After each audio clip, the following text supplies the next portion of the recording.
आज आप जो सुनने जा रहे हैं वह केवल एक धार्मिक कथा नहीं है। यह समय, चेतना और मानव जीवन के सबसे गहरे रहस्य की कहानी है। भारत की भूमि पर हजारों मंदिर हैं, लाखों देवालय हैं, लेकिन केवल 12 ऐसे स्थान हैं जहां स्वयं भगवान शिव ज्योति के रूप में प्रकट हुए। इन 12 स्थानों को ज्योतिर्लिंग कहा गया। शिव का कोई आकार नहीं है, शिव का कोई जन्म नहीं है। शिव को न तो देखा जा सकता है और न ही पूरी तरह समझा जा सकता है। शास्त्र कहते हैं, जब मानव के लिए निराकार ब्रह्म को समझना असंभव हो गया, तब वही ब्रह्म प्रकाश बनकर प्रकट हुआ।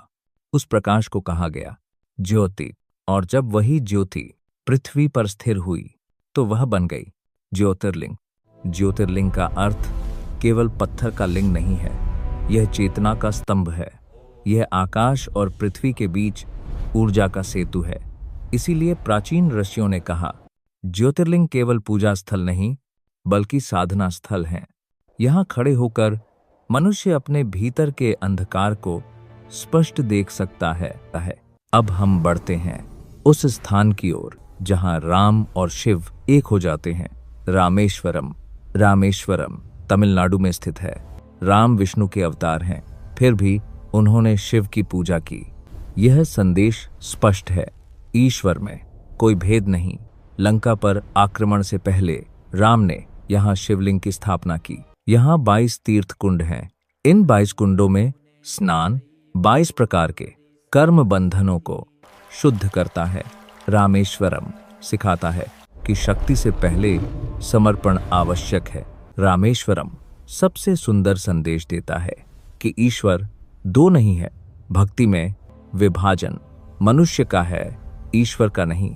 जब राम शिव की पूजा करते हैं तो वे यह नहीं कहते कि कौन बड़ा है, वे कहते हैं सब एक है। जो शिव को अपने भीतर ढूंढता है वह मुक्त है।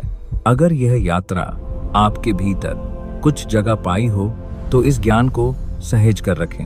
ज्योतिर्लिंगों का रहस्य किसी एक स्थान में नहीं है, उनका वास्तविक प्रभाव तब शुरू होता है जब मनुष्य उन्हें अपने भीतर जोड़ना शुरू करता है। प्राचीन ऋषि कहते थे, जो बाहर दिखाई देता है वही भीतर भी है। इन 12 ज्योतिर्लिंगों को एक साथ देखा जाए तो वे 12 मंदिर नहीं, 12 द्वार हैं। ये द्वार मनुष्य को अपने ही भीतर ले जाते हैं।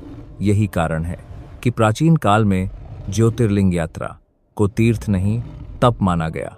हर ज्योतिर्लिंग मनुष्य के एक आंतरिक स्तर को जागृत करता है।